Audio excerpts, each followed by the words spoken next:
We have new developments this evening in the ongoing Paycor Stadium negotiations between the Bengals and Hamilton County. State budget negotiations are underway right now in Columbus that could include funding to help pay for Paycor renovations. But as Local 12's James Pilcher reports, the Bengals want a deal done without the promise of state money. It's a story you'll see only right here on Local 12. The Bengals publicly said for the first time Tuesday, the team wants a new Paycor Stadium lease without having to worry about state contributions, given a state budget may not be finalized until after a key deadline. In a statement, Bengals Director of Stadium and Event Operations Dwayne Herring said in part, while the team and county are working to get state money, quote, an agreement between the Bengals and Hamilton County can be achieved now without waiting on what the state ultimately decides. That comes as the Ohio State Senate Finance Committee this week began hearings on its version of the state's two-year budget. Money to help pay for Paycor renovations and a new Cleveland Browns stadium weren't on the agenda Tuesday, but it's a big issue as lawmakers finalize the state budget in the coming month. The Bengals' current lease expires in June 2026, and the team has until the end of next month to decide whether to extend the deal by 2 years.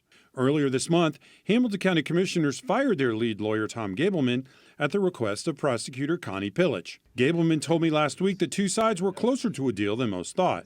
Absolutely. I was fully confident in that, James.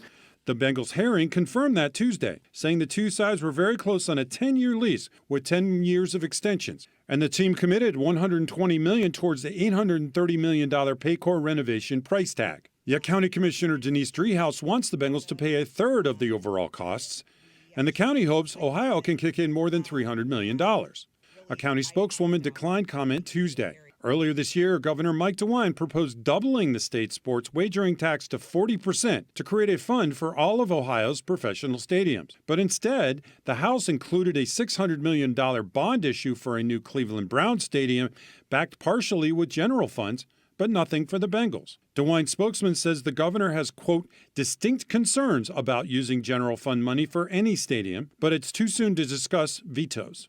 Republican Senate Finance Committee member Lou Blessing of Colerain Township texted me Tuesday he's also opposed to using general funds for stadiums and said he would, quote, refuse to bend if that happened for any team.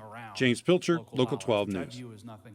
And the Ohio Senate is expected to vote on its proposed budget sometime in the next few weeks. Then the two sides meet in conference with the governor's office with a deadline of getting a final version to Governor DeWine by June 30th. If the Bengals do decide to extend their current lease for 2 years at the end of next month, the team can do that an additional 4 more times for a total of 10 years.